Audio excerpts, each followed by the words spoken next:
The ledger told one story. At dawn on March 14, 1847, 250 souls were counted at roll call. The same ledger, reviewed at dusk, told another, 0, not escaped, not deceased, simply absent, as if they had never existed at all. Riverside Plantation stretched across nearly 4,000 acres of Virginia bottomland, bordered by the James River to the east and dense pine forest to the west.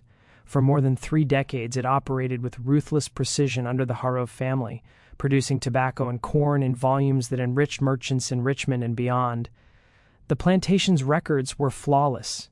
Every bushel harvested, every birth recorded, every death logged in leather-bound books kept in the main house library. Those same records would later become evidence in one of the most disturbing and least discussed investigations in antebellum Virginia history.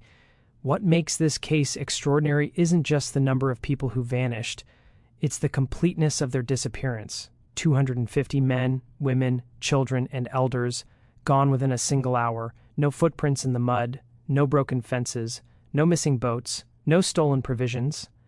The Overseer's daily report, preserved in the Virginia Historical Society archives, contains only one chilling line for that day. All quarters found empty at evening inspection. No signs of disturbance. No explanation. Before we continue with what truly happened at Riverside Plantation and the decades-long mystery that followed, understand this. What you're about to hear was deliberately erased from history. The investigation that followed involved state officials, federal marshals, and private detectives hired by insurance companies that had underwritten the plantation's immense value. Their findings were never published. The documents were sealed, witnesses who spoke out were discredited, and the settlement allegedly built by those who disappeared existed for less than 3 years before it vanished from maps and memory. This is the story of how 250 people orchestrated the impossible and why the truth was buried for more than a century. To understand what happened, you must first understand Riverside itself.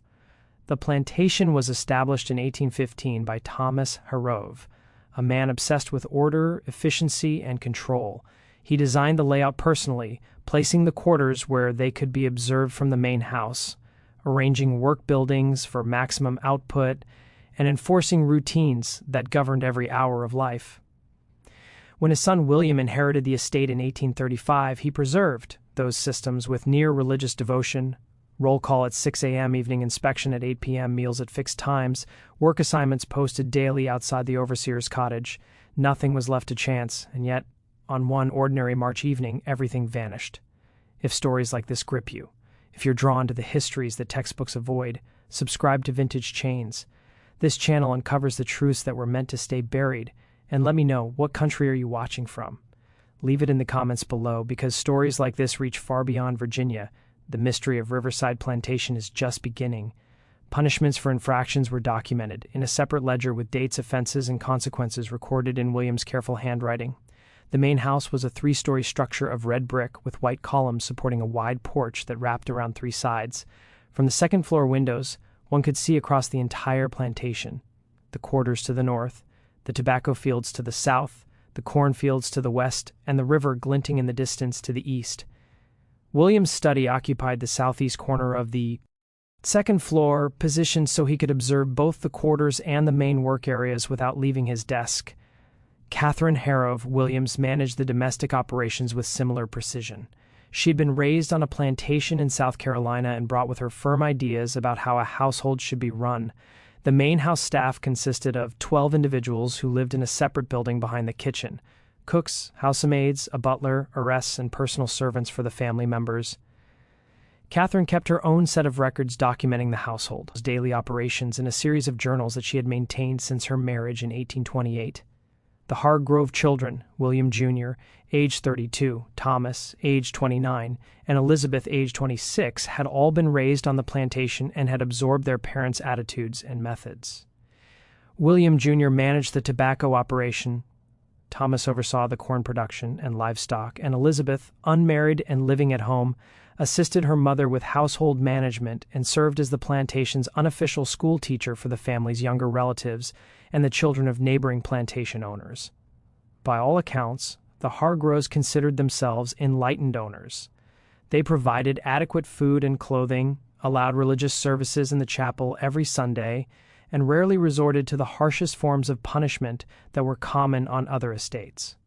William frequently remarked to visitors that a well-treated laborer is a productive laborer, and he believed his plantation's consistent profitability proved the wisdom of this approach. What the Hargroves failed to recognize, what they were constitutionally incapable of recognizing, was that beneath the surface of compliance and routine, an entirely separate world existed, a world of whispered conversations, coded messages, and careful planning, a world that had been building toward March 14, 1847 for years. The population of Riverside in early 1847 was remarkably diverse, a consequence of Thomas Harrow's purchasing practices and William's later acquisitions. This diversity would prove crucial to what happened, though the Hargroves never understood why. Among the oldest residents was a man named Samuel, who had been born in Africa and brought to America in 1804 before the legal importation of slaves was prohibited. He was in his 62nd by 1847. His hair completely white, his body bent from decades of labor, but his mind remained sharp, and he served as an unofficial elder and advisor to the community. Samuel spoke multiple African languages and served as a bridge between the African-born residents and those born in America. He also possessed knowledge of herbal medicine, navigation by stars, and oral history preservation, skills that would prove invaluable. Then there was Marcus, the head carpenter, who had been purchased from a Baltimore estate in 1829. Marcus was 53 years old in 1847. A man of medium height with powerful shoulders and hands scarred from decades of working with wood and metal, he had been trained by a master craftsman in Baltimore and possessed skills that went far beyond simple carpentry. He could read architectural drawings, calculate structural loads, and solve complex engineering problems.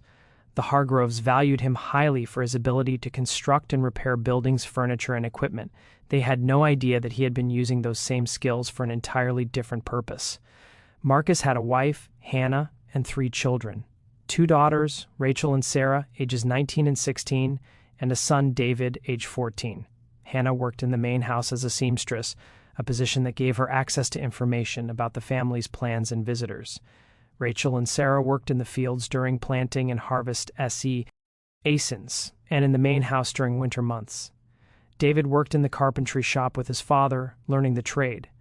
Danina, the head cook, was 46 years old and had been at Riverside since 1833. She had been purchased from a Virginia estate after her previous owner died and his property was liquidated. Danina was a woman of considerable intelligence and force of personality. She managed a kitchen staff of 4 and was responsible for feeding not only the Harrow family, but also preparing the communal meals for the quarters. This gave her control over food supplies and the ability to redirect resources without arousing suspicion. She was also one of the few people who could move freely between the main house and the quarters at almost any time, carrying messages and information under the guise of her duties. Benjamin, the stable hand, was 21 years old and had been born on the plantation. He was the son of a woman named Grace who had died in childbirth when Benjamin was born. He had been raised collectively by the community with no single parent figure, which had given him a certain independence of spirit that the overseer found troublesome. Benjamin was responsible for maintaining the plantation's horses and for driving the wagon on trips to Richmond and neighboring towns to purchase supplies or deliver goods. These trips had given him knowledge of roads, towns, and the broader geography of Virginia that few others at Riverside possessed. There was also a woman named Esther, age 38, who worked as a midwife and healer.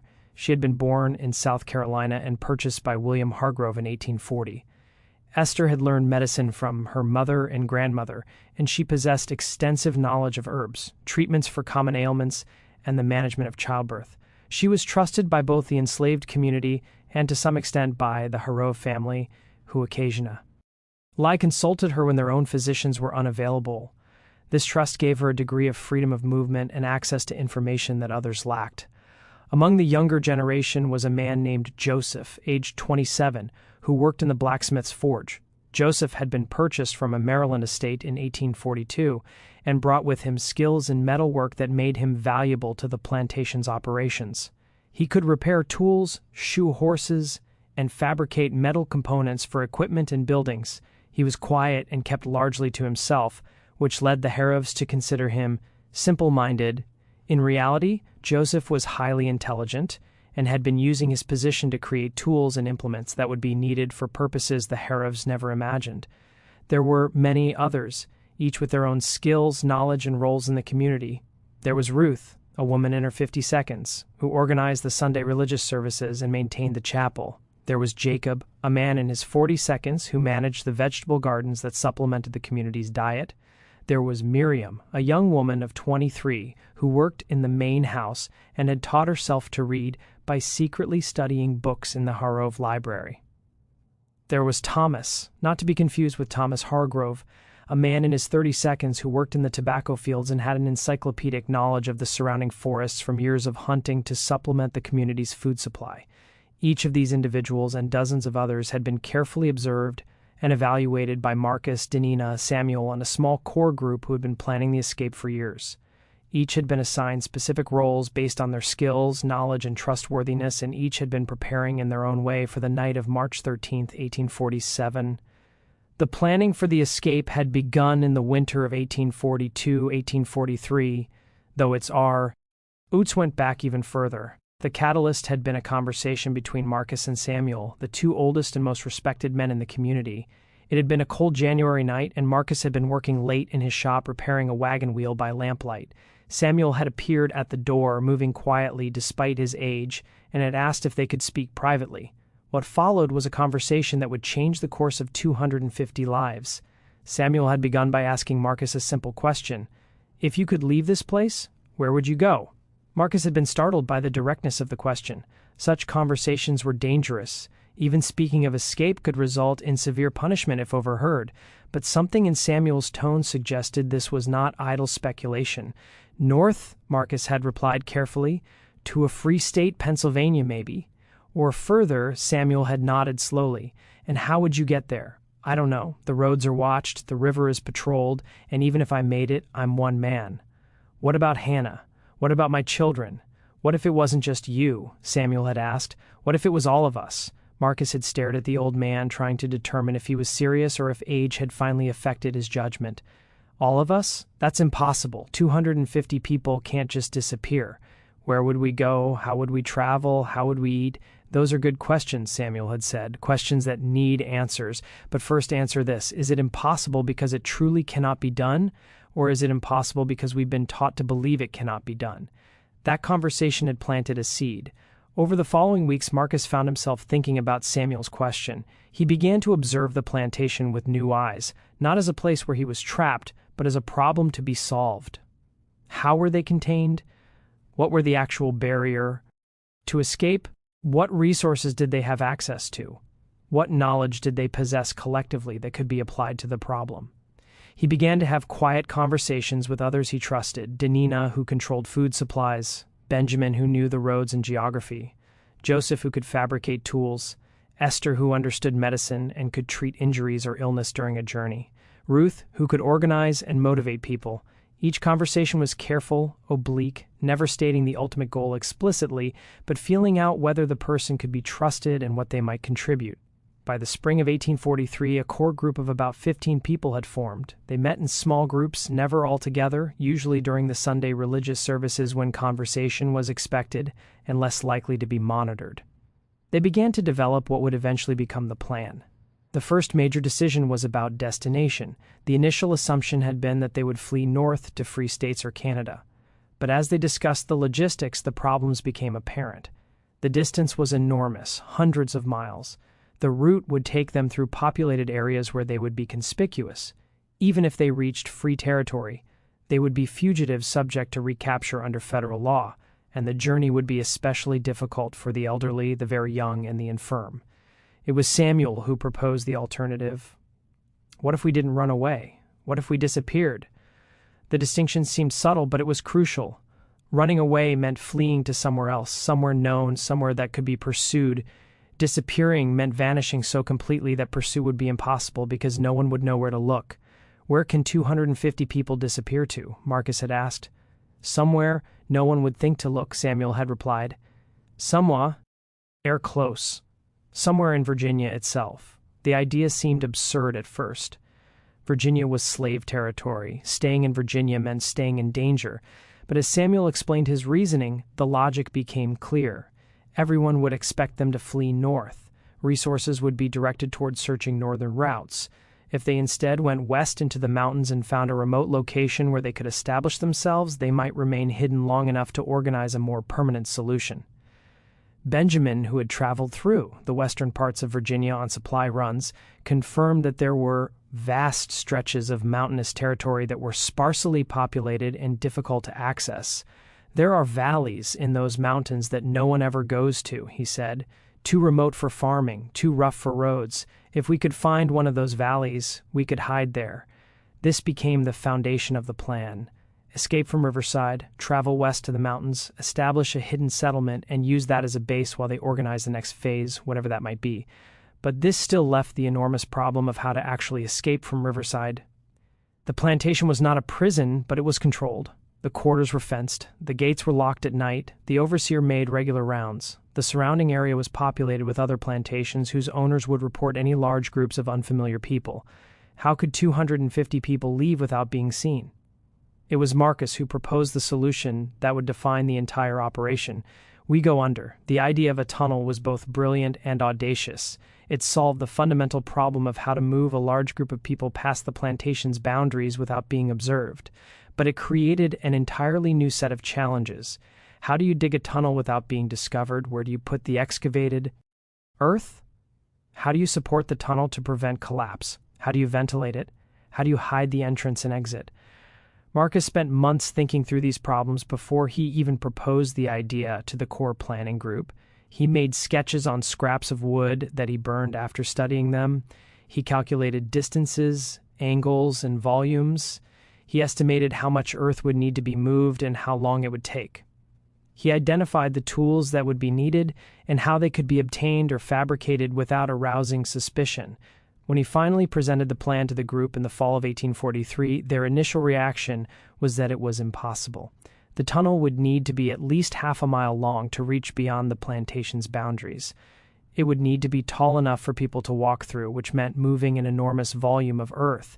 It would require timber supports, which would need to be obtained and installed. And all of this would need to be done in secret at night while maintaining the appearance of normal plantation life during the day. "It's impossible," Diner had said flatly. Probably Marcus had agreed. But what's our alternative?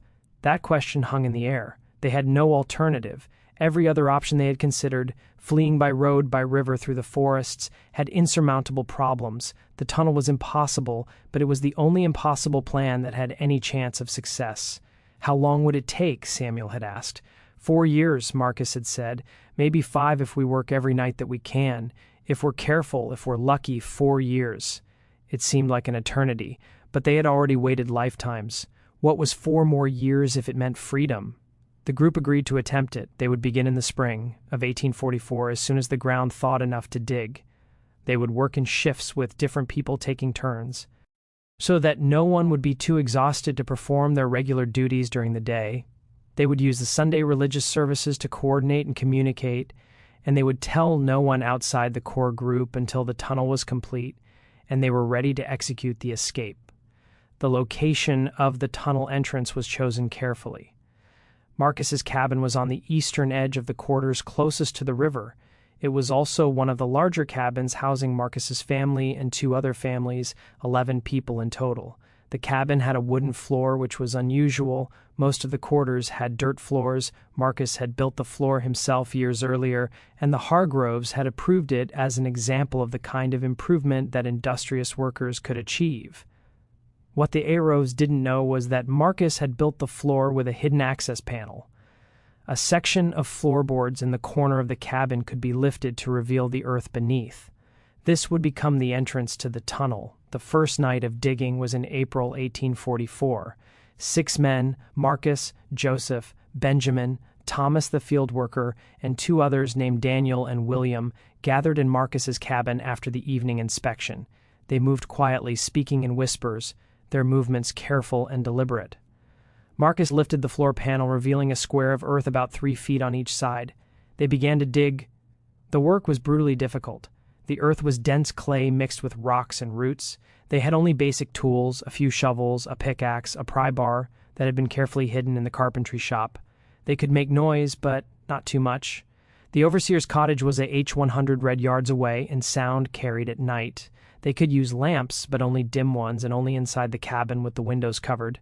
That first night, they dug down about 3 feet and removed perhaps half a cubic yard of earth. The earth was placed in burlap sacks and hidden under the cabin's floorboards. The next day, during regular work activities, the sacks were emptied in small quantities across the plantation, mixed into the vegetable gardens, spread in the tobacco fields, dumped in the compost heaps. No single location received enough earth to be noticeable. This became the pattern. Dig at night, dispose of earth during the day. Slowly, painfully, the shaft descended into the ground. After 2 weeks, they had reached a depth of about 12 feet. At this point, Marcus made the decision to begin tunneling horizontally, angling slightly upward to maintain drainage and prevent flooding. The tunnel would head east toward the river, but would curve slightly north to emerge in a ravine that Benjamin had identified as a suitable exit point. The horizontal tunneling was even more difficult than the vertical shaft. They were working in a confined space, lying on their stomachs or crouching, passing buckets of earth backward to be hauled up the shaft. The air was stale and difficult to breathe. The darkness was absolute except for the small lamps they used.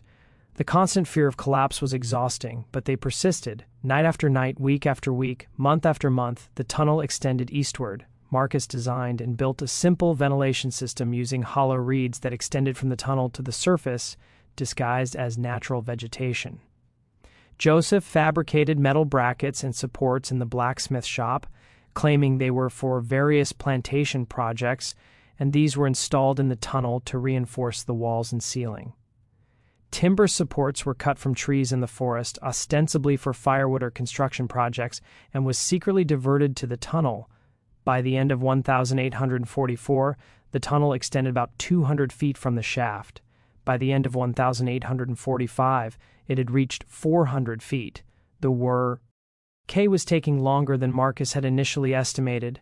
The earth was more difficult than expected. The ventilation problems were more severe, and the physical toll on the workers was greater than anticipated. Several times they had to stop work for weeks to allow injuries to heal or to address structural problems in the tunnel, but they kept going. The core group expanded slightly as more people were brought into the secret and assigned roles. Some worked on the tunnel itself. Others focused on gathering supplies, food that could be preserved, clothing that could be hidden, tools that would be needed for the journey, and for establishing a settlement. Still others worked on intelligence gathering, learning about the geography of Western Virginia, identifying potential routes, making contact with people who might help. Dina used her position to slowly accumulate extra food supplies. She would request slightly more than needed for the main house, and the excess would be preserved and hidden. Salt, dried beans, smoked meat, flour, all accumulated in small quantities that wouldn't be missed individually, but that added up over months and years to a substantial stockpile.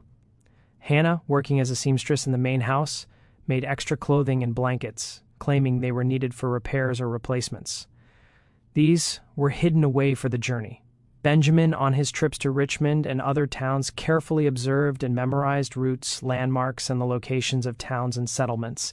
He also made discreet contact with free black communities and learned about networks of people who helped fugitives. Esther prepared medical supplies, herbs, bandages, remedies for common ailments and injuries that might occur during the journey. Ruth organized a system of communication using songs and coded phrases during religious services. Different hymns or variations in how they were sung conveyed information about the tunnel's progress, problems that needed to be addressed, or changes in the plan. By the winter of 1846-1847, the tunnel was nearly complete. It extended over 800 feet from the entrance shaft to an exit point in a ravine about 300 yards from the river. The exit was carefully concealed behind a false rock face that Marcus had constructed using his carpentry skills. From the outside, it appeared to be a natural rock formation. Only someone who knew exactly where to look and what to look for would be able to find it. The tunnel itself was a remarkable achievement. It was about 5 feet high and 3 feet wide, large enough for people to walk through in a crouch or crawl through if necessary. The walls and ceiling were supported by timber frames every 6 feet. The floor was relatively level with a slight upward slope toward the exit to prevent water accumulation. Small chambers had been carved into the walls at intervals, providing places to rest or store supplies. The ventilation system, while crude, was functional. The hollow reeds extended from the tunnel to the surface at multiple points, disguised as natural vegetation or hidden in areas of dense undergrowth. The air in the tunnel was stale and difficult to breathe, but it was sufficient for the short time people would need to spend there. In February 1847, Marcus called a meeting of the Corps planning group. "It's done," he said simply. "The tunnel is complete. Now we need to decide when to use it." The decision of when to execute the escape was as critical as the planning itself. It needed to be a time when conditions were optimal, whether suitable for travel, ground conditions, passable, and timing that would give them the maximum head start before the disappearance was discovered. The Corps group debated for weeks. Some argued for waiting until summer when the weather would be warmest and travel easiest. Others pointed out that summer meant longer days, which meant less darkness for travel and more chance of being seen. Some suggested fall after the harvest when food would be most plentiful. Others noted that fall meant the approach of winter, which could be dangerous in the mountains. Samuel, drawing on his decades of experience and observation, proposed early spring. "The ground is soft enough to travel," he explained.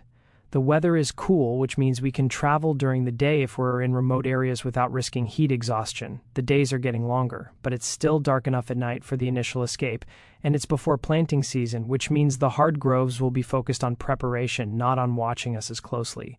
The group agreed early spring it would be, but which day specifically? Benjamin suggested March 13th. "It's a Saturday," he explained. "The Harrovs always have a social gathering on Saturday evenings, dinner with neighbors or family from Richmond. They'll be distracted. The overseer usually drinks on Saturday nights after his rounds, and Sunday is our day for religious services, which means we're expected to be up early anyway. If we leave Saturday night, we'll have all of Sunday before they realize we're gone." This logic was sound. March 13th, 1847 became the target date, but this created a new problem. How to inform 250 people of the plan without the information leaking to the Harrovs or the overseer?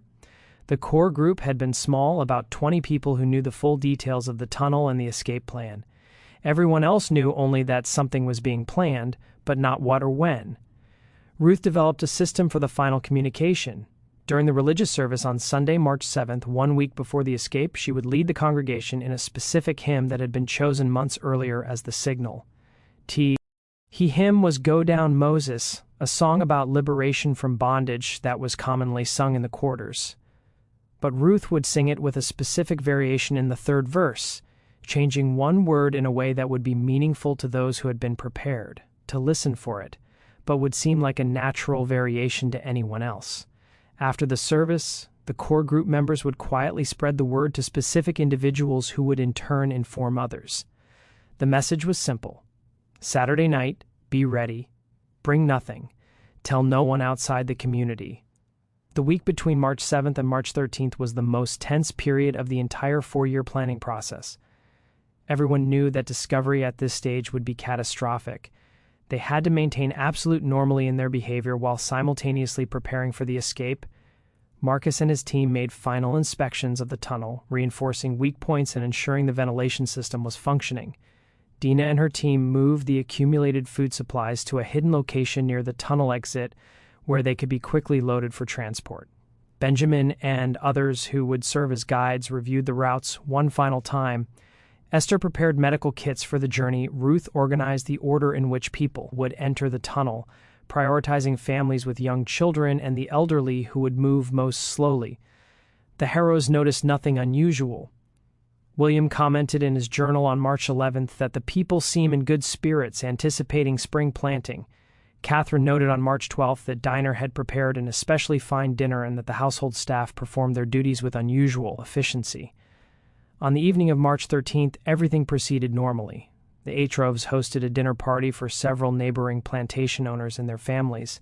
The meal was elaborate, prepared by Dine R. and her kitchen staff. The overseer, Gerald Pritchard, made his evening rounds at 8, as always, walking through the quarters and noting that all seemed quiet and orderly. He returned to his cottage, and as was his custom on Saturday nights, poured himself a glass of whiskey and settled in for the evening. In the quarters, people prepared in silence. They wore their sturdiest clothing and shoes. They gathered their children, explained in whispers that they needed to be absolutely quiet. The elderly and infirm were helped by younger, stronger individuals. Everyone waited for the signal. At 9, Marcus emerged from his cabin and walked slowly through the quarters as if taking an evening stroll. As he passed each cabin, he gave a slight nod. This was the signal. It was time. The escape began at 9:15 p.m. on March 13, 1847. The moon was a thin crescent, providing minimal light, exactly as planned. The temperature was cool but not cold, around 45 degrees Fahrenheit. A light breeze rustled through the trees, providing ambient noise that would help mask any sounds of movement. The first group to enter the tunnel consisted of Marcus, Samuel, Benjamin, and 3 other men who would serve as guides and scouts. They descended through the shaft in Marcus's cabin and moved quickly through the tunnel to the exit. Their job was to ensure the exit was clear and to begin scouting the immediate area beyond the plantation boundaries. They emerged from the tunnel into the ravine at 9:35 p.m. The false rock face that concealed the exit swung open smoothly on hinges that Joseph had fabricated. The ravine was dark and silent. Benjamin climbed to the top of the ravine and scanned the surrounding area. No lights were visible, no sounds of human activity. They were alone. Marcus returned through the tunnel to signal that the exit was clear. At 9:45 p.m., the main exodus began. The order of departure had been carefully planned. Families with young children went first, so they would have the most time to travel before dawn. The elderly and infirm went next, accompanied by younger people who could assist them. The middle-aged and able-bodied went last, as they could move most quickly if time became short. The tunnel could accommodate about 10 people at a time, moving in a crouch or crawl. Each group took approximately 10 minutes to traverse the 800 feet from entrance to exit. This meant that the entire population of 250 people would require about 4 hours to pass through the tunnel. From 9:45 p.m. to approximately 1:45 a.m., the operation proceeded with remarkable efficiency. People moved in silence, their movements practiced from the rehearsals that had been conducted under the guise of nighttime religious gatherings. Parents carried small children. Older children held hands and followed their parents. The elderly were supported by younger relatives or neighbors. Everyone knew their place in the order and moved when signaled. At the exit, Benjamin and the other scouts organized people into groups of about 25. Each group was assigned a guide who knew the route. The groups would travel separately, taking slightly different paths to avoid creating an obvious trail and to reduce the risk that the entire population would be captured if one group was discovered. The first group departed the ravine at 10 grands, he heading west into the forest. The second group left at 10:30 p.m. The third at 11 p.m. By midnight, 5 groups had departed, and the tunnel was still moving people from the quarters to the exit point. In the quarters themselves, the evacuation was proceeding exactly as planned. Each cabin emptied in turn, with people moving silently to Marcus's cabin and descending through the shaft. The cabins were left neat and orderly, with bedding folded and personal items in place. Nothing was taken except what people wore and could carry in small bundles. The goal was to leave no evidence of hasty departure. Ruth was one of the last to leave. At approximately 1:30 a.m., before descending into the tunnel, she took a final look around the quarters that had been her home for 14 years. The cabin stood silent in the darkness. The chapel where she had led so many services was empty. The vegetable gardens where she had worked were still. Everything looked normal, as if people were simply sleeping and would emerge at dawn for another day of labor. But they wouldn't. By dawn, they would be miles away, and the quarters would be empty. Ruth descended into the tunnel and made her way to the exit. She emerged into the ravine at 1:45 a.m. and was met by Marcus, who had been waiting to ensure everyone made it through safely. "Everyone?" she asked quietly. "Everyone," Marcus confirmed. 250 souls, all free. The last group, which included Marcus, Ruth, Danina, and several others from the core planning group, departed the ravine at 2 to Dansa. Marcus took a final look at the tunnel exit, then carefully closed the false rock face. From the outside, it once again appeared to be nothing more than a natural rock formation. They turned west and disappeared into the forest. Behind them, Riverside Plantation slept. The main house was dark. The overseer's cottage showed a single lamp in the window, which would burn until Pritchard fell asleep. The quarters were silent and empty. At 5:45 a.m., Gerald Pritchard would emerge from his cottage and walk toward the quarters to conduct the morning roll call. At 16 a.m., he would ring the bell and wait for people to emerge. At 6:05 a.m., he would begin to realize that something was wrong. At 6:15 a.m., he would be running toward the main house to wake William Harrove with news that would shock Virginia and create a mystery that would endure for over a century. But that was still hours away. For now, 250 people were moving through the darkness, heading west toward the mountains and toward freedom. The groups traveled separately but along roughly parallel routes, all heading generally west and northwest toward the Allegheny Mountains. The routes had been scouted over the previous 2 years by Benjamin and others who had been able to travel on plantation business. They avoided roads and towns, instead following game trails, creek beds, and ridge lines that provided natural navigation markers. The first group, led by Benjamin, consisted of 25 people, including several families with young children. They moved slowly, stopping frequently to rest and to ensure no one was left behind. Benjamin navigated by the stars, which he had learned to read from Samuel, and by landmarks he had memorized from his scouting trips. The forest was dense and dark. The thin crescent moon provided almost no light, and they dared not use torches or lanterns for fear of being seen. They moved by feel, holding on to each other, following the person in front, trusting Benjamin to lead them true. A child began to cry about an hour into the journey. The mother quickly comforted the child, but the sound seemed impossibly loud in the quiet forest. Benjamin called a halt and gathered the group. "We need to be silent," he whispered. "I know it's hard, especially for the little ones, but sound carries at night. We're still too close to the plantation. In a few more hours we'll be far enough away that we can rest and make some noise. But for now we must be silent." The group continued. The child, comforted by his mother and exhausted from the excitement and fear, fell asleep and was carried the rest of the night. The second group, led by Thomas the field worker, consisted mostly of younger adults without children. They moved faster than Benjamin's group, covering ground quickly. Thomas led them along a creek bed, using the sound of running water to mask any noise they made and following the creek's course westward. The third group, led by a man named Peter, who had worked in the stables with Benjamin, included several elderly individuals. They moved slowly, stopping frequently for rest. Peter was patient, never rushing them, understanding that their pace was limited by the physical capabilities of the oldest members. The fourth and fifth groups, led by other scouts, followed similar patterns, moving west, avoiding detection, staying silent, helping each other through the darkness. By dawn, the groups had covered between 8 and 12 miles, depending on their pace. As the sky began to lighten in the east, the group leaders called halts and found concealed locations where they could rest during the day. They chose dense thicket, small caves, or areas of heavy undergrowth where they could hide from any travelers who might pass nearby. The people were exhausted. Many had never walked more than a few miles at a time in their lives. Their feet were blistered, their muscles achty, and they were hungry and thirsty. But they were also exhilarated. For the first time in their lives, they were free. They had escaped. They had done the impossible. Benjamin's group found a small hollow surrounded by dense laurel bushes. They crawled into the hollow and collapsed in exhaustion. Benjamin posted 2 people as lookouts, then allowed himself to rest. He calculated that they were about 10 miles from Riverside. If the disappearance had been discovered at dawn as expected, any search would be focused on the immediate area around the plantation. They were probably safe for now, for as the sun rose on March 14, 1847, 250 people lay hidden in forests and hollows across western Virginia. They slept fitfully, unused to sleeping during the day, anxious about what would happen next, but sustained by the knowledge that they had taken the first step toward freedom. Behind them at Riverside Plantation, Gerald Pritchard was discovering the empty quarters and running to wake William Harrove with impossible news. The journey to the mountains took 13 days. The groups traveled only at night, hiding during the day in whatever concealment they could find. They moved slowly, limited by the pace of the elderly and the young children, and by the need to avoid detection. The route took them through some of the most remote territory in Virginia. They crossed the James River on the second night using a ford that Benjamin had identified during his scouting. The water was cold and the current was strong, but everyone made it across safely.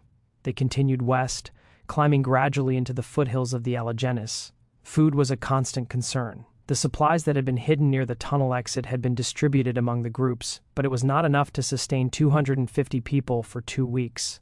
They supplemented their supplies by foraging, gathering wild plants, catching fish in streams, and occasionally hunting small game.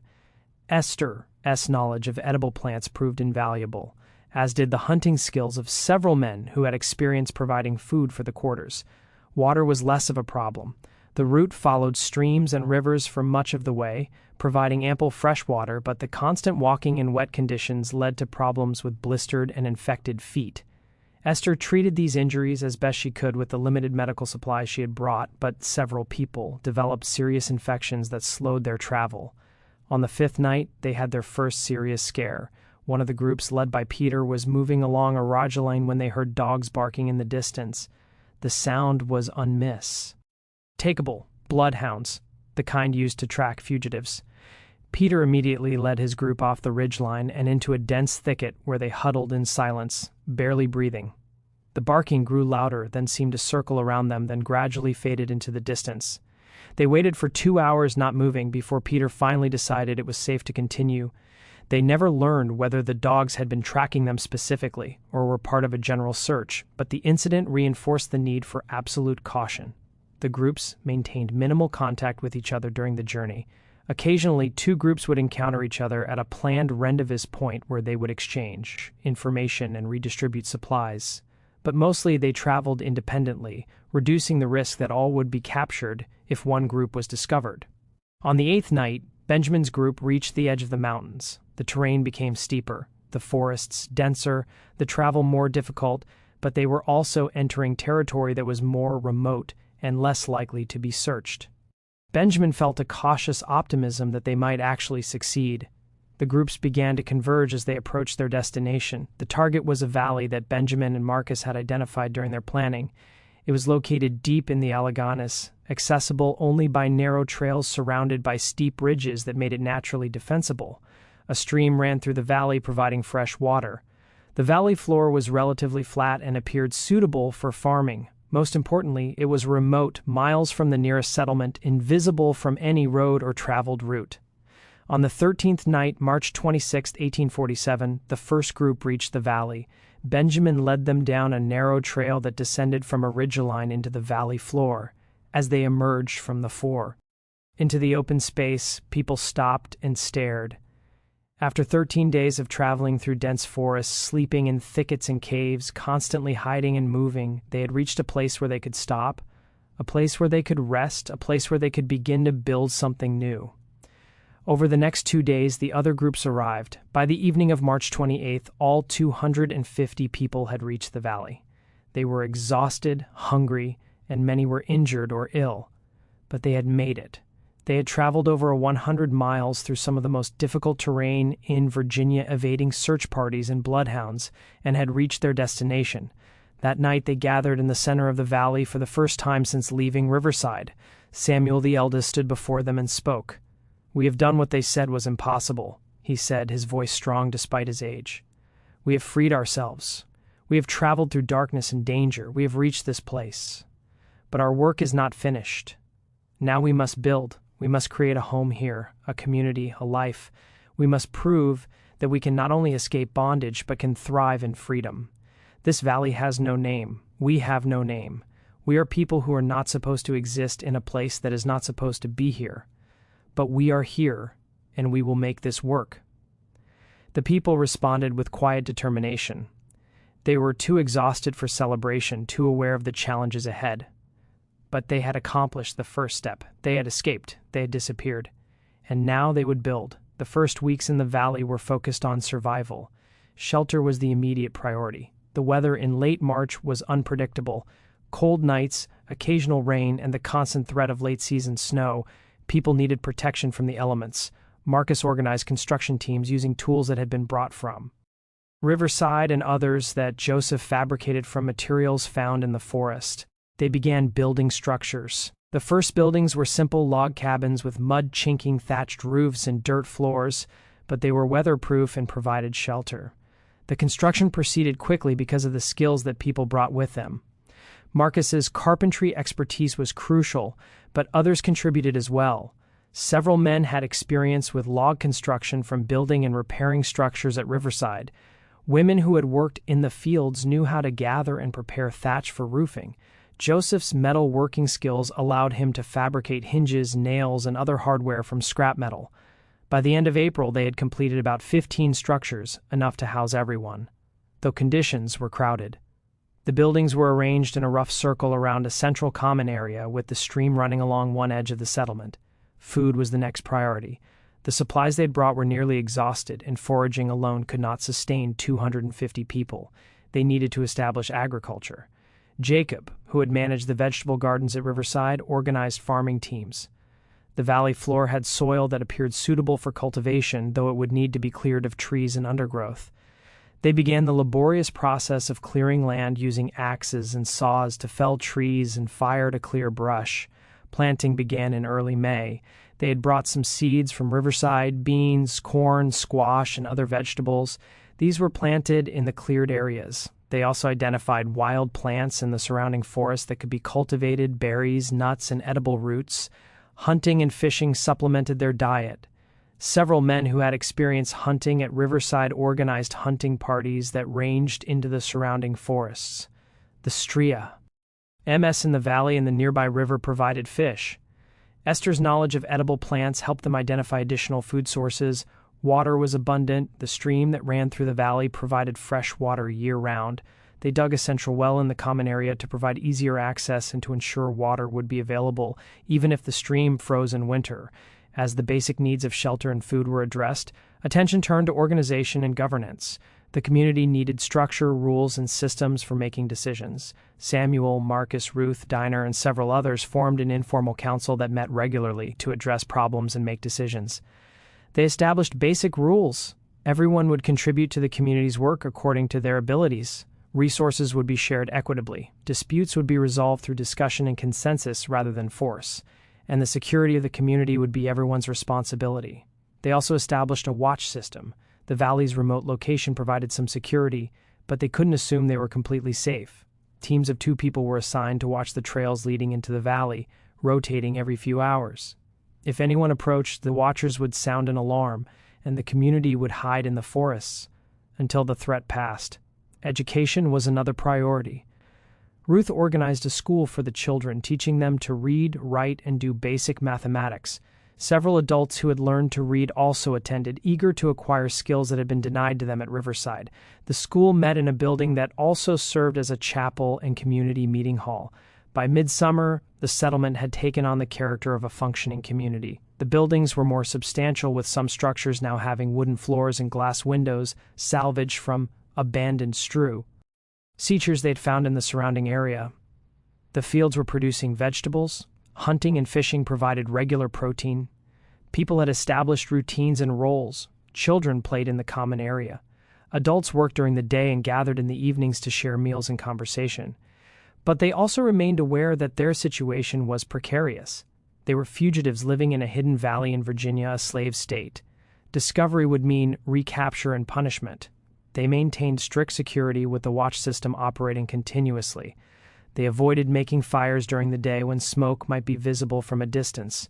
They kept noise to a minimum, and they constantly discussed what their next step should be. Some argued for staying in the valley permanently, building a self-sufficient community that could exist indefinitely in isolation. Others insisted that staying in Virginia was too dangerous and that they should eventually move north to free territory or Canada. Still others proposed a more radical idea that they should make contact with abolitionists and use their story to support the anti-slavery cause. These debates continued throughout the summer and fall of 1847, with no clear consensus emerging. Meanwhile, the community continued to grow and develop. By the end of the year, the population had actually increased slightly. Several women who had been pregnant during the escape had given birth, and a few other fugitives, having heard rumors of a hidden settlement, had found their way to the valley and been welcomed into the community. The settlement had no official name. People referred to it simply as the valley or the place. This anonymity was intentional. A name would make it more real, more findable, more vulnerable. They were a community that existed in the spaces between maps, a town that had no name because it wasn't supposed to exist. But exist, it did. Through the summer and fall of 1847, through the winter of 1847-1848, and into the spring and summer of 1848, the nameless town thrived. The fields produced good harvests. The buildings were expanded and improved. The school educated children and adults. The community developed traditions and celebrations. People who had lived their entire lives in bondage were learning what it meant to be free. And then, in the fall of 1849, hunters stumbled upon the valley. The hunters were 3 men from a town about 30 miles to the north. They had been tracking a deer and had followed it into territory they had never explored before. They descended into the valley and found themselves staring at a settlement that, according to everything, they knew shouldn't exist. The watchers saw the hunters before the hunters saw the settlement.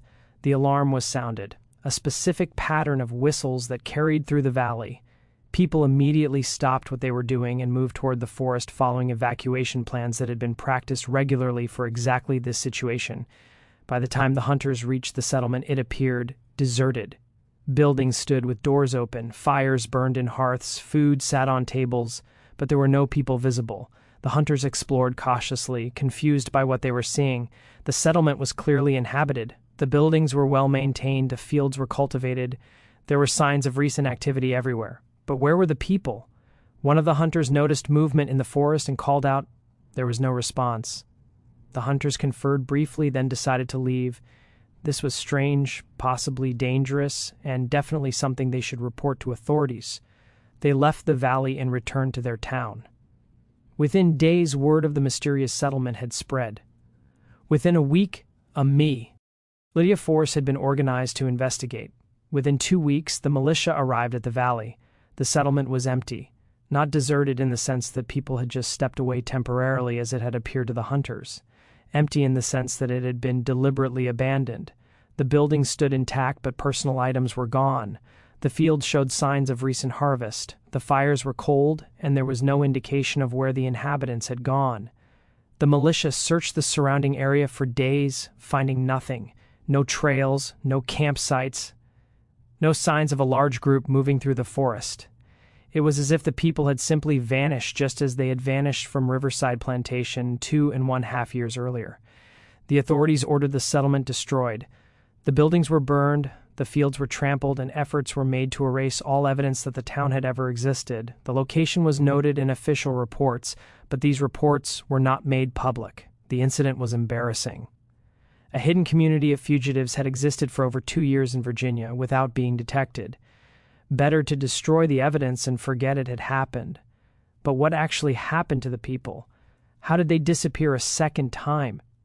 The answer lies in the warning system and evacuation plans that the community had maintained since its founding. When the hunters were spotted, the alarm was sounded. People immediately evacuated to pre-decided hiding places in the forests surrounding the valley. They remained hidden while the hunters explored the settlement, then waited until the hunters left, but the council recognized that discovery was now inevitable. The hunters would report what they had found. Authorities would investigate. The valley was no longer safe. Over the next 2 weeks, while the hunters were spreading word of their discovery and while the militia was being organized, the community executed a second exodus. This time, they had the advantage of preparation. They had supplies, tools, and experience. They had identified multiple potential destinations during their 2 years in the valley, and they had established contacts with networks of people who helped fugitives. The community split into smaller groups, each heading in a different direction. Some went north toward Pennsylvania and Ohio. Some went west toward the territories. Some went south, paradoxically, to free black communities in cities where they could blend in and disappear into urban populations. And some, according to later accounts, went even deeper into the mountains to other hidden valleys that they had scouted as potential backup locations. The groups left at different times over the course of 2 weeks, ensuring that no single large movement would be noticed. They took everything they could carry and destroyed or hid everything else. By the time the militia arrived, the valley had been empty for several days. This second disappearance was even more complete than the first. The groups scattered so widely and blended so thoroughly into their destinations that tracking them became impossible. Some individuals later appeared in historical records under different names in different locations, but the community as a whole ceased to exist as a unified entity. The nameless town had served its purpose. It had provided a safe haven for 2.5 years, long enough for people to recover from their escape, to learn to live in freedom, and to make plans for their futures. And when it was no longer safe, they had the skills and experience to disappear again. While the nameless town was thriving in its hidden valley, Colonel Thomas Brennan was conducting his investigation into the original disappearance from Riverside Plantation. His investigation, which lasted from March 1847 through the summer of that year, was exhaustive and frustrating in equal measure. Brennan was a methodical man trained in military intelligence during his service in the Mexican-American War. He approached the Riverside case with the same systematic methodology he had used to track deserters and enemy movements during the war. But the Riverside case defied his methods at every turn. His first step was to document everything about the plantation and the disappearance. He interviewed the Haro family multiple times, taking detailed notes on their observations and routines. He interviewed Gerald Pritchard, the overseer, extensively. He examined the quarters, the tunnel, the plantation's records, and every piece of physical evidence he could find. He quickly determined that the disappearance had been meticulously planned over an extended period. The tunnel alone proved that, but how had such an extensive project been kept secret? Brennan calculated that the tunnel would have required thousands of hours of labor. Where had the excavated earth gone? How had the tools been obtained? How had the work been concealed? He found partial answers to some of these questions. The excavated earth had been dispersed across the plantation in small quantities, mixed with legitimate agricultural work.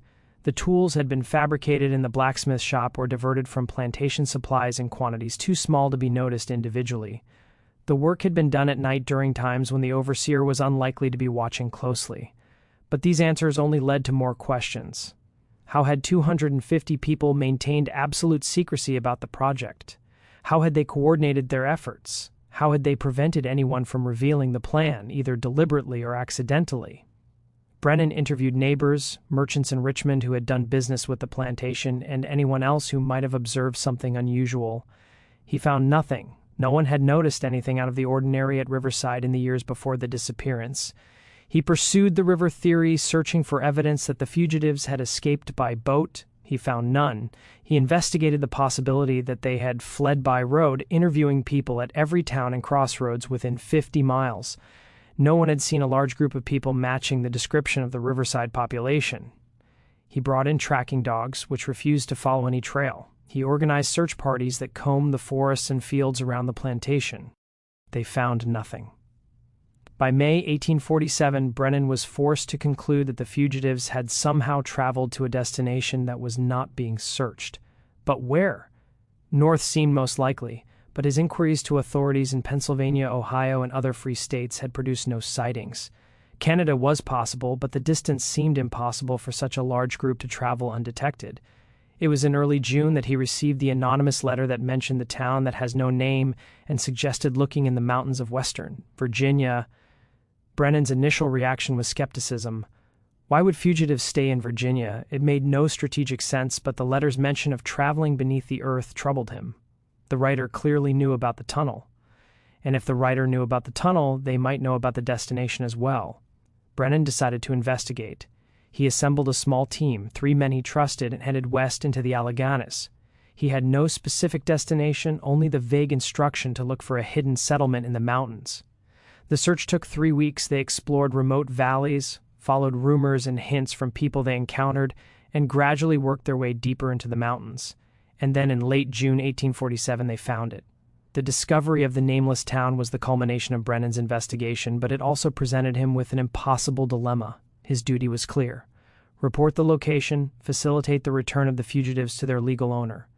But standing in that valley, seeing what these people had built, understanding the years of planning and courage that had brought them there, he found his certainty wavering. His conversation with Marcus, the carpenter who had designed the tunnel and led the escape, was the most extraordinary of his life. Marcus explained the planning, the execution, and the philosophy behind the escape with remarkable candor. He didn't plead or beg. He simply explained as one intelligent man to another what they had done and why. "We're not asking for your approval," Marcus said. "We're not asking for your help. We're simply asking that you consider what you found here before you decide what to do with that knowledge." Brennan asked questions. How had they maintained secrecy? "Trust," Marcus replied. "We trusted each other completely, and we understood that our survival depended on that trust." How had they coordinated such a complex operation? Careful planning, years of preparation, and a willingness to work together toward a common goal. What did they plan to do next? Survive, build, and eventually find a way to help others do the same. Brennan spent 2 days in the valley observing the community, talking with people, trying to understand what he had found. He saw children learning to read in Ruth's school. He saw fields being cultivated. He saw people working together, making decisions collectively, building something that resembled the democratic ideals he had fought for in the war. On the third day, he made his decision. He would return to Richmond and file a report stating that his investigation had reached a dead end. The fugitives had scattered and could not be located. The case should be closed. Marcus asked him why he was making this choice. Brennan's answer was simple. Because what you've done here is more important than the law that says you shouldn't have done it. I don't know if that makes me a traitor to my duty or true to my principles, but I know that I can't be the one to destroy this. Brennan kept his word. His official report filed in July 1847 stated that the investigation had been exhaustive but unsuccessful.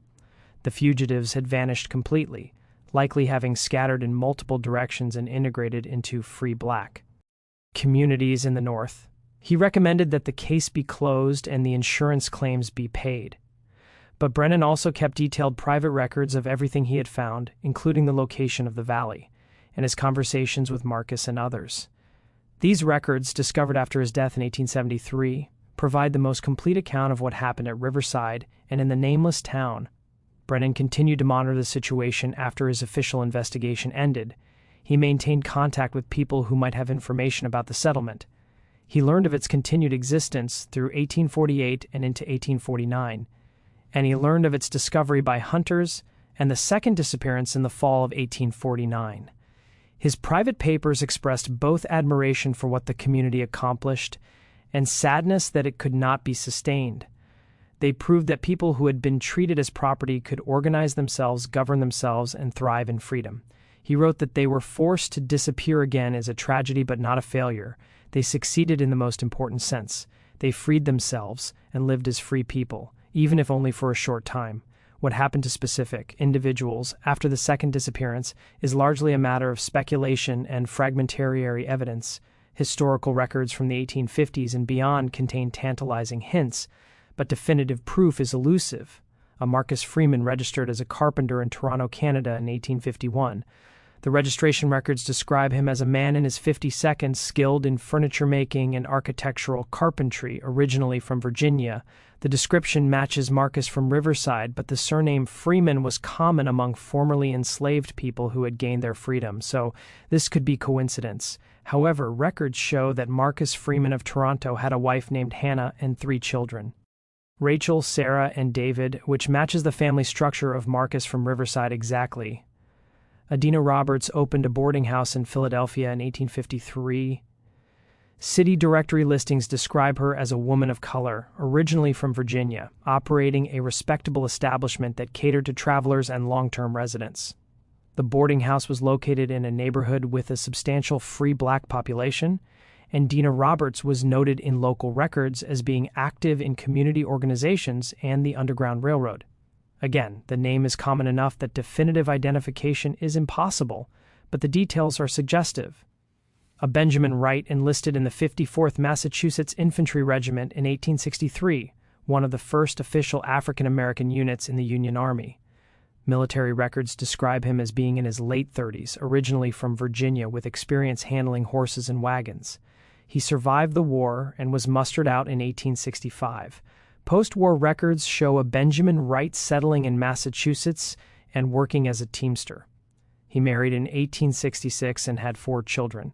In a pension application filed in 1890, he mentioned having escaped from bondage in Virginia in 1847, which matches the timeline of the Riverside disappearance. And Esther Johnson appears in records from Cleveland, Ohio in the 1850s, working as a midwife and healer. She was described as a woman of color, originally from South Carolina, with extensive knowledge of herbal medicine. She was active in the local African Methodist Episcopal Church and was known for providing medical care to the city's black community. The geographic origin, South Carolina, and the profession midwifery and healing matches from Riverside. Samuel, the eldest of the Riverside community, likely did not survive long after the escape. He would have been in his late 62nd by 1849, and the rigors of 2 escapes and years of building a settlement in a remote valley would have been extremely taxing. No records have been found that definitively identify him in later years, suggesting he may have died in the valley or shortly after the second disappearance. Ruth appears in records from a black church in Pittsburgh in the 1850s, where a woman named Ruth Williams served as a teacher and Sunday school organizer.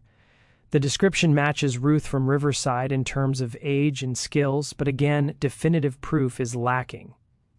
Joseph the blacksmith may have settled in Cincinnati, where records show a Joseph Miller working as a metal worker in the 1850s and 1860s. Cincinnati had a substantial free black population and was a major hub of the Underground Railroad, making it a logical destination for fugitives from Virginia.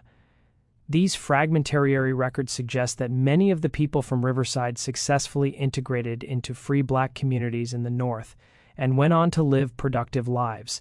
They changed their names, obscured their origins, and blended into populations where they could live in relative safety. Some, like Benjamin Wright, even served in the Union Army during the Civil War, fighting to end the system they had escaped. But these are only the individuals who left traces in historical records. Many others, perhaps the majority, left no documentary evidence of their later lives. They lived quietly, worked in occupations that didn't generate official records, and passed on their stories only through oral tradition within their families and communities. While official historical records contain only fragments and hints about what happened to the people of Riverside, oral traditions in certain African American communities preserve much more detailed accounts. These oral histories passed down through generations tell stories that align remarkably well with the documented fact of the Riverside disappearance. In several communities in Pennsylvania, Ohio, and Canada, there are family stories about ancestors who came from the place with no name, or who disappeared twice before finding freedom. These stories describe a large group of people who escaped from a Virginia plantation through a tunnel, lived for a time in a hidden valley in the mountains, and then scattered when the valley was discovered. The details in these oral traditions are often specific and consistent across different families and communities. They describe the tunnel as being long enough to walk through for the time it takes to say the Lord's Prayer 3 times, which would be approximately 10 minutes, matching the documented length of the Riverside Tunnel. They describe the valley as being surrounded by mountains like a bowl with a stream running through it, which matches the geography of the location Brennan documented. The oral traditions also preserve details about the planning and execution of the escape that aren't found in official records. They describe how the community practiced moving through the tunnel during nighttime religious gatherings, how children were taught to be silent through games and exercises, how food was accumulated over years through careful management of plantation resources, and how the route to the mountains was scouted and memorized by people who had legitimate reasons to travel. These oral histories also provide insights into the emotional and psychological aspects of the escape that official documents can't capture. They describe the fear of discovery during the years of planning, the terror of moving through the tunnel, not knowing if it would collapse, the exhaustion of the 13-day journey to the mountains, the joy of reaching the valley, and the heartbreak of having to leave it when it was discovered. One particularly detailed oral tradition, preserved in a family in Toronto, describes the night of the escape from the perspective of a child who was 7 years old at the time. The account describes being woken in the middle of the night, being told to be absolutely silent, being carried through a dark tunnel that seemed to go on forever, and then walking through forests for many nights while adults whispered reassurances. The child remembered reaching a valley where there were other children to play with, where there was a school, and where adults seemed happy for the first time, and then the child remembered they had to leave again. And this time the journey took them to a city where there were many people and tall buildings and a sense of safety that the valley, for all its beauty, had never quite provided. These oral traditions serve as a counterpoint to the official historical record, which focuses on the mystery and the investigation, but largely ignores the human experience of the people who lived through these events. The oral histories remind us that the Riverside disappearance wasn't just a historical puzzle to be solved. It was a lived experience for 250 people who made impossible choices, took extraordinary risks, and changed the course of their own lives and the lives of their descendants. The Riverside disappearance and the nameless town were not unique, though they were unusually well documented due to Brennan's investigation and private papers. Historical research suggests that similar hidden communities existed in remote locations throughout the South during the antebellum period. The Great Dismal Swamp straddling the border between Virginia and North Carolina was known to harbor communities of fugitives who lived in the swamp's interior beyond the reach of slave catchers. The Appalachian Mountains contained numerous remote valleys that could have sheltered hidden settlements. The Okafanenoi Swamp in Georgia, the Bayou of Louisiana, and the forests of eastern Texas all had areas remote enough to conceal communities of people who had escaped bondage. These communities were typically small, a few dozen people at most, and were often temporary, lasting only a few years before being discovered or before the inhabitants moved on to more permanent freedom in the North or Canada. But they served crucial functions. They provided safe havens for people fleeing bondage. They demonstrated that self-governance and self-sufficiency were possible, and they served as nodes in the broader network of resistance to slavery. The nameless town in the Virginia mountains was unusual primarily in its size and in the completeness of its disappearance from the original plantation. Most escapes involved individuals or small groups. The coordination required to move 250 people simultaneously was extraordinary. But the underlying strategy, creating a hidden community in a remote location, was part of a broader pattern of resistance. The networks that supported these communities were extensive and sophisticated. Free Black communities and cities provided resources, information, and contacts. Quaker communities and other religious groups opposed to slavery provided material support and safe houses. Even some white Southerners who were uncomfortable with slavery, though they might not actively oppose it, would sometimes turn a blind eye to fugitives passing through their areas. The Underground Railroad, which has become the most famous symbol of resistance to slavery, was only one part of this broader network. The Underground Railroad primarily facilitated movement from south to north, helping individuals and small groups reach free territory. But there were also networks that supported hidden communities within the South, providing them with supplies, information, and warnings about threats. The Riverside Escape and the Nameless Town were products of these networks. The anonymous letter that led Brennan to the valley suggests that someone outside the community knew of its existence and was willing to reveal it, perhaps because they believed documentation was important, perhaps because they wanted to ensure the story would be preserved even if the community itself could not be sustained.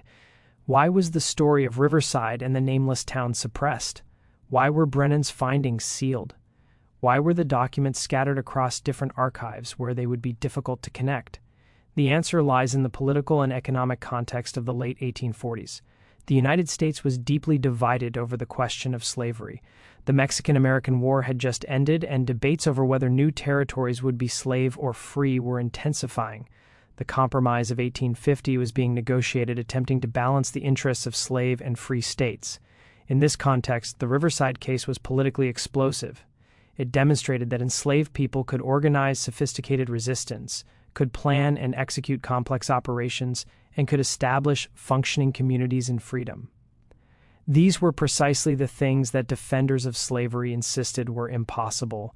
The ideology of slavery depended on the claim that enslaved people were incapable of self-governance, that they needed the guidance of their owners, that they were better off in bondage than they would be in freedom. The Nameless Town disproved all of these claims. For 2.5 years, 250 people who had been treated as property had governed themselves, built a community, educated their children, and thrived. This was dangerous knowledge for the Harrove family and other plantation owners. The Riverside case was also economically threatening. The insurance companies had paid out substanti claims for the loss of the Riverside population. If it became widely known that such large-scale escapes were possible, insurance rates would increase dramatically, making the economics of slavery less profitable. Moreover, the case demonstrated that even well-treated enslaved people, the Harroves had considered themselves enlightened owners, would choose freedom if given the opportunity. This undermined the paternalistic justifications for slavery. For state and federal authorities, the case was embarrassing. Despite extensive searches involving state militia, federal marshals, and private investigators, the fugitives had never been recaptured. The discovery and subsequent second disappearance of the Nameless Town made the authorities look incompetent. Better to seal the records and let the case fade from public memory. So, the documents were scattered. Brennan's official report went to state archives. His private papers remained with his family and weren't discovered until after his death. The insurance company records were filed away in corporate archives. The Hagro family's records were eventually donated to the Virginia Historical Society, but without the context provided by Brennan's investigation. They appeared to be simply the records of a plantation that had experienced a mass escape. Unusual but not unprecedented. It wasn't until the late 20th century when historians began systematically researching resistance to slavery, and when archives began to be digitized and cross-referenced, that the full story of Riverside and the nameless town began to emerge. Even now, significant gaps remain. The exact location of the valley has never been definitively identified, though several sites in the Alleghenies match Brennan's description. The fate of most of the individuals remains unknown, and the full extent of the networks that supported the escape in the Hidden Sea immunity remains a matter of speculation. Despite over 170 years of historical distance and modern research techniques, significant questions about the Riverside disappearance and the nameless town remain unanswered. How was the tunnel construction kept absolutely secret for 4 years? The disposal of excavated earth has been partially explained, but the logistics remain unclear. Thousands of cubic feet of earth had to be moved, dispersed, and concealed. The work had to be done at night in secret by people who were also performing full days of labor. The physical and organizational challenges seem almost insurmountable, yet they were overcome. How was information controlled so effectively? 250 people knew about the escape plan, at least in general terms, yet there's no evidence that anyone revealed the plan to the Hararovs or the overseer, either deliberately or accidentally, in a population that included children, elderly individuals, and people who might have been tempted to curry favor with their owners. How was absolute secrecy maintained? Who wrote the anonymous letter to Brennan? The handwriting was educated, suggesting someone with formal schooling. Marcus is the most likely candidate, but why would he risk revealing the town's location? One theory is that he wanted the story documented, wanted proof that what they had accomplished was real, even if that proof couldn't be made public at the time. Another theory is that the letter came from someone in the support network, someone who believed that Brennan could be trusted and that having an official, if private, record of the community's existence was important. What happened during the second disappearance? How did 400 people, the population had grown from the original 250, vanished so completely that the militia found no trace of their departure? The explanation that they split into small groups and left over. A 2-week period is plausible, but the logistics of coordinating such a dispersal, especially with the knowledge that authorities were coming, seem extraordinarily complex. Where exactly was the valley? Brennan's private papers describe its location in general terms in the Alleghenies, accessible by narrow trails surrounded by steep ridges, but don't provide specific coordinates or landmarks that would allow definitive identification. Several valleys in the region match the description, and local historians have speculated about which one might have been the site of the nameless town, but without archaeological evidence, which would be difficult to find given that the structures were burned and the site was deliberately obscured. The exact location remains unknown. Did other hidden communities exist? The oral traditions and fragmentary historical evidence suggest that the nameless town was not unique, that other hidden settlements existed in remote locations throughout the South. But if these communities were successful in remaining hidden, they would have left little or no documentary evidence. How many other towns that have no name existed? How many other mass escapes were executed with such precision that they seemed impossible? We may never know. What was the long-term impact of the Riverside escape on the broader resistance to slavery? Did the techniques developed for the Riverside escape, the tunnel, the coordinated mass movement, the hidden settlement influence other resistance efforts? There are hints in the historical record that similar methods were used in other cases, but direct connections are difficult to prove. The suppression of the Riverside story means that it couldn't serve as an open example or inspiration, but information could have spread through the networks that supported resistance to slavery. The story of how 250 people disappeared from rivers. ID Plantation in 1 hour and built their own town is at its core a story about human capability, courage, and the drive for freedom. It's a story about Marcus, a carpenter who used his skills to design and build a tunnel that made the impossible possible. About Samuel, an elder who preserved knowledge and wisdom that guided the community. About Dina, who used her position to accumulate resources and information. About Benjamin, who learned the geography that would lead them to safety. About Esther, who provided medical care that kept people alive. About Ruth, who organized and educated. about Joseph who fabricated the tools they needed, and about dozens of others whose names we don't know, but whose contributions were essential. It's a story about planning and patience. 4 years of digging a tunnel in secret. Years of accumulating supplies in quantities too small to be noticed. Years of scouting routes and making contacts. Years of building trust and maintaining secrecy. The escape wasn't spontaneous or lucky. It was the result of meticulous preparation and extraordinary discipline.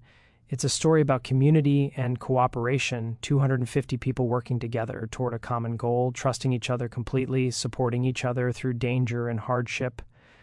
The escape succeeded not because of individual heroism, though there was plenty of that, but because of collective action and mutual support. It's a story about resilience and adaptation. When the nameless town was discovered, the community didn't surrender or despair. They executed a second disappearance, scattered to new locations, and continued their lives in freedom. They had learned that freedom wasn't a destination, but a continuous process of resistance, adaptation, and survival, and it's a story about the power of suppression and the importance of memory. The official historical record tried to erase this story to make it disappear as completely as the people themselves had disappeared. But the story survived in private papers and oral traditions and fragmentary records scattered across archives. It survived because people believed it was important, because they understood that what happened at Riverside and in the nameless town was significant not just for those who lived through it, but for everyone who came after. The story challenges us to reconsider what we think we know about slavery and resistance. It demonstrates that enslaved people were not passive victims, but active agents who could plan, organize, and execute sophisticated operations. It shows that communities could be built and sustained even in the most difficult circumstances. And it reminds us that the historical record is incomplete, that there are stories that have been deliberately suppressed or accidentally lost, and that recovering these stories is essential to understanding our past. The tunnel at Riverside has long since been filled in. The valley where the nameless town stood has returned to forest. The people who orchestrated and executed the escape have been dead for over a century, but their story remains preserved in documents and memories, a testament to what people can accomplish when survival demands the impossible. They were there, and then they weren't. 250 people who disappeared in an hour and built a town that existed for 2 years before disappearing again. A mystery that baffled investigators at the time and continues to fascinate historians today, a story that was supposed to be forgotten but that refuses to be erased. And somewhere in those mountains, if you know where to look, you can still find traces, foundations hidden under decades of leaf litter, depressions in the earthmark where buildings once stood, the last physical traces of a community that existed between maps, built by people who were never meant to be free, in a place that was never meant to exist. And yet it did. They vanished. They built. They endured. And when the world came looking, they vanished again. In doing so, they left behind something far greater than the 2.5 years the nameless town survived. They left proof that freedom can be taken, not just granted, that communities can be built by people denied the right to build, that the impossible can be achieved through patience, planning, courage, and collective will. Official records claim the case was closed in August of 1847. They say the fugitives were never found, that the mystery was never solved. That isn't entirely true. The mystery was solved. Brennan solved it. He found the nameless town. He spoke with the people who built it. He documented what they had accomplished. And then he made a choice, one history rarely acknowledges. He chose silence. He chose to let them keep their freedom, to let their town exist for as long as it could, to let their story remain hidden until telling it would no longer put lives at risk. That time has come. The people of Riverside Plantation and the nameless town are long gone, but their story can finally be told, not as rumor, not as legend, but as historical fact. 250 people disappeared from a single plantation in the span of 1 hour. They escaped through a tunnel built in secret over 4 years.